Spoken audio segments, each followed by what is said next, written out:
Tuléar, au sud-ouest de Madagascar. On tire l'eau du puits, il n'y a pas d'électricité, ni bien sûr de téléphone. 10 000, c'est le nombre de kilomètres qui nous sépare de la Suisse. C'est aussi le prix d'entrée à l'arboretum d'Ansokai. 10 000 francs malgaches, ça fait 3 francs suisses. Herman Petigna nous emmène dans son royaume.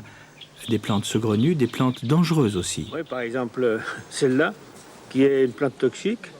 Ça a été utilisé quelquefois pour empoisonner les voisins, quoi.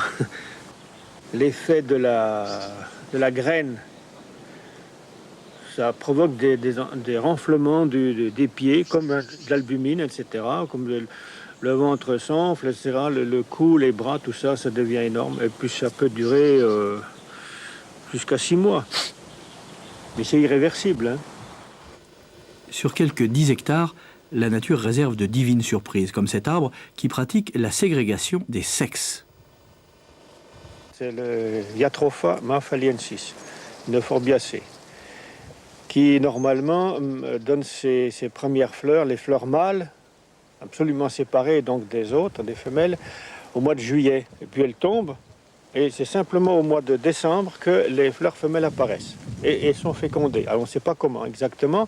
Est-ce que le pollen reste sur les branches d'arbres, transporté par les mouches après, ou on ne sait pas. J'ai pas encore trouvé la solution. Mais ça marche. Ça, c'est un baobab, une espèce qui se trouve dans la région de Tuléar. Il y a 2 espèces ici, celle-là, dans Dansonia funi, et l'autre, Dansonia za. Alors, ce sont des arbres qui sont très vieux. Celui-là, ça a été testé il y a 3 ou 4 ans par des botanistes allemands. Ils l'estimaient à 350 ans à l'époque. Donc, cet arbre-là, il doit avoir 355 ans à peu près. Alors, les autres, les gros que vous avez vus sur des images, etc., ceux-là, ça peut monter, paraît-il, jusqu'à 4000 ans. Quant à cette chose bizarre, ce n'est pas un cactus, c'est une didiracée. Il y a 12 espèces de cette famille-là, toutes endémiques du sud-ouest Madagascar. Elles ont toutes cette particularité qu'elles sont toutes très épineuses, avec des feuilles comme on voit là, un peu effilées, disposées selon les épines. Celle-là, par exemple, elle a, je crois, 8 épines, si je ne me trompe pas. Une très grande et puis d'autres plus petites à l'intérieur. D'abord, pour la différencier des autres, il existe une nomenclature donc en Angleterre où le nom des plantes sont répertoriés. Ce qui veut dire qu'il y a déjà des plantes qui s'appellent Petigna. Oui, il y en a déjà, mais pas beaucoup. Il y en a 2 actuellement, une qui s'appelle Petigna et une autre qui s'appelle par mon prénom. Et puis une autre de ma femme, Simone. Et il y en aura une autre prochainement qui va s'appeler Oursi, du nom de mon fils qui est à côté là.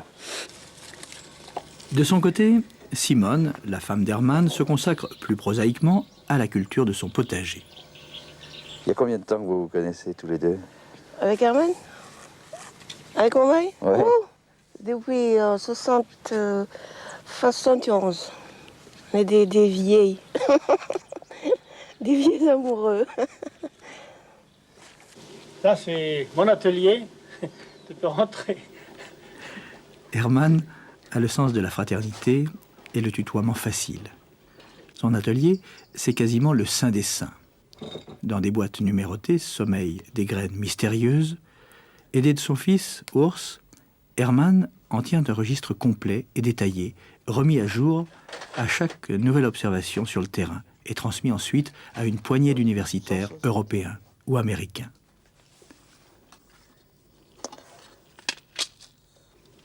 Les visiteurs ne sont pas légion et souvent, il s'agit d'autres scientifiques qui viennent demander à Herman ses conseils ou son aide. Alors il faudrait reprendre l'inventaire avec les points GPS. Ouais. Donc je vais vous envoyer MAM. Ah oui, je vois. Alors il y a une chose avec le GPS, est-ce qu'on peut faire ça en sous-bois? Oui, bien sûr, il n'y a aucun problème. Aucun problème? Aucun problème. Il n'y a pas de problème. Il vient d'avoir une invitation à repartir pour peut-être 4-5 jours, on ne sait pas exactement, pour déterminer les points, les coordonnées dans la forêt à partir d'un appareil, la GTZ. GTS. Pas ce que ça veut dire, mais enfin, peu importe. Et le but, c'est quoi? Ah ben, pour retrouver les coordonnées des endroits où on a fait les inventaires. Inventaire, le mot est lâché. Chaque année, plusieurs mois durant, seul ou avec quelques porteurs, Herman s'enfonce dans la forêt du sud-ouest malgache, grande comme 3 fois la Suisse, pour aller photographier et parfois rapporter dans son domaine les plantes les plus rares. La journée, il y a une espèce de petite mouche qui est une hyménoptère, qui vous tourne autour des yeux, qui vient sucer là, tout ce qui est humide, etc. C'est très ennuyeux. Et puis la nuit, il y a les moustiques. C'est ça les aventures, mais il n'y a aucune bête dangereuse, sauvage. Il y a des serpents. Bon, bah, les serpents, c'est pas dangereux ici, hein, c'est aucun problème.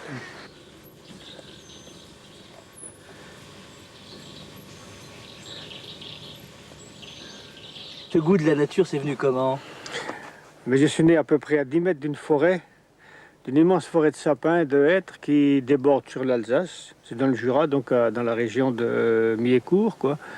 Au nord du village. Il y a une immense forêt qui déborde sur l'Alsace, etc. Et j'ai toujours vécu là-dedans.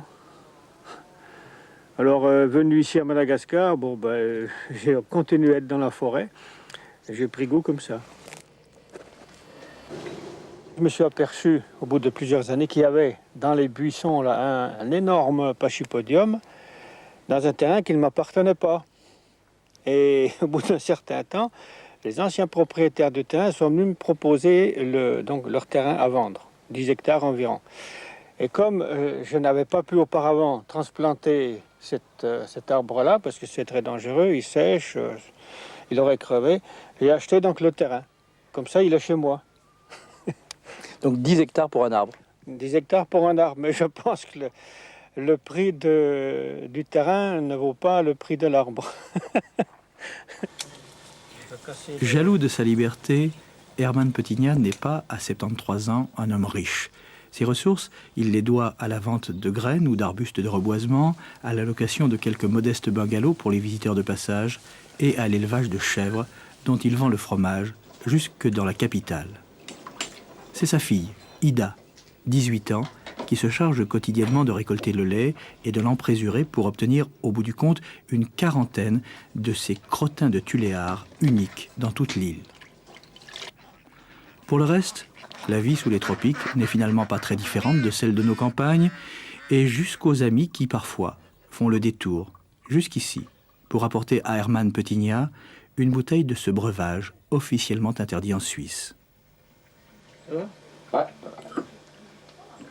Je suis là-dedans. Voilà. Je me suis toujours trouvé un peu à l'étroit dans le Jura. À l'étroit à l'école, à l'étroit dans les mœurs, etc. Surtout dans les idées. Depuis 60 donc jusqu'à maintenant, ben, j'étais tranquille. En 62, on m'a donné l'insolité malgache. Bon, c'était pas une décoration, mais enfin... le ministre m'avait dit, tu ne vas pas rester étranger jusqu'à la fin de tes jours, puisque tu ne veux plus sortir d'ici. Dieu, la belle éclipse. Ils s'en font, hein? Ça rogne le bois. On va y arriver, hein?